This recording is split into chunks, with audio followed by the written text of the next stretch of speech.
Saudari-saudara yang diberkati Tuhan, semoga Anda semua dalam keadaan sehat dan tetap bahagia. Saudari-saudara, kemarin Selasa 5 Mei 2020, kita semua pencinta musisi tanah air, khususnya bagi Sobat Ambyar, berkabung. Kita berduka atas meninggalnya Didi Kempot yang kita cintai. Para Sobat Ambyar menjuluki Mas Didi Kempot sebagai dewanya orang yang patah hati, karena lagu-lagunya berkisah tentang hati yang terluka, yang ditinggalkan kekasihnya. Walaupun patah hati, kita tetap diajak untuk bisa bergembira, bisa happy, bisa joget. Dalam sebuah konser beberapa waktu yang lalu, beliau, Mas Didi Kempot, pernah berujar pada Sobat Ambyarnya begini: ada yang sedang ditinggalkan pacar, doakan agar mendapat ganti yang lebih baik. Mas Didi Kempot laksana seberkas cahaya harapan bagi mereka yang mengalami kegelapan karena patah hati, karena luka hatinya. Ia menginspirasi kita bahwa ambyar yang sebenarnya berarti hancur, remuk, ada dalam kegelapan hidup, akhirnya disulap berubah menjadi Sobat Ambyar yang isinya orang-orang yang bersedia saling meneguhkan, saling memberi kekuatan, saling memberi terang, agar kita semua tidak tenggelam dalam sakit hati.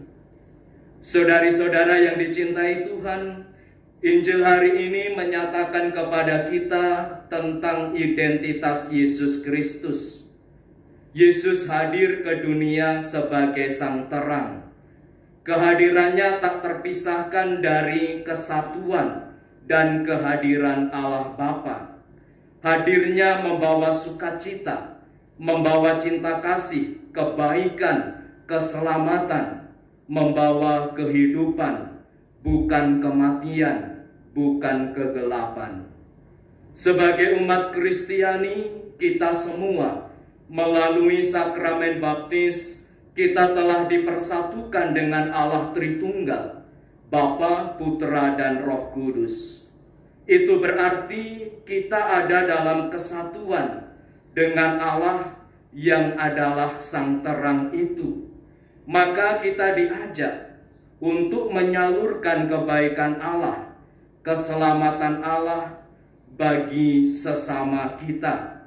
Kita hadir untuk merawat nilai-nilai kehidupan, saling menghormati, saling tolong-menolong, dan nilai-nilai kemanusiaan lainnya.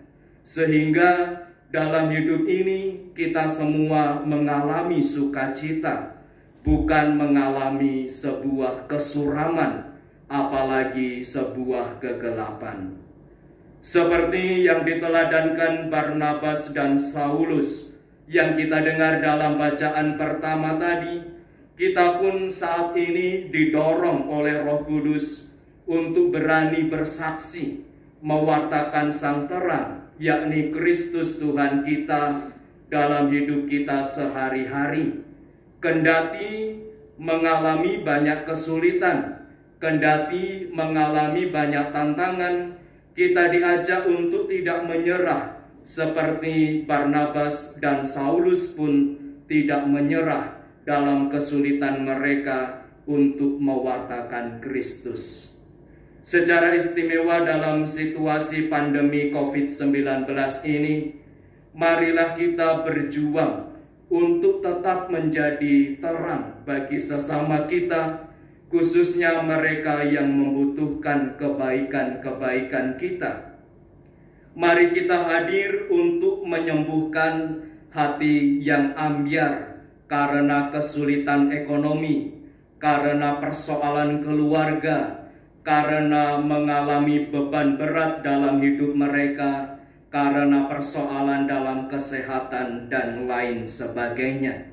Semoga kita pun mampu hadir sebagai sobat ambyar yang saling meneguhkan, saling mendoakan, saling mendukung di antara kita. Saudari-saudara yang dicintai Tuhan, Martin Luther pernah mengatakan, gelap tak bisa mengusir kegelapan, hanya terang yang bisa mengusir kegelapan itu. Artinya, ketidakbaikan tidak akan pernah bisa mengalahkan ketidakbaikan. Hanya kebaikanlah yang bisa mengalahkan ketidakbaikan. Maka mari kita mohon rahmat Tuhan agar kita tetap menjadi orang baik, menjadi terang bagi sesama, khususnya dalam situasi saat ini. Tuhan memberkati kita semua. Amin.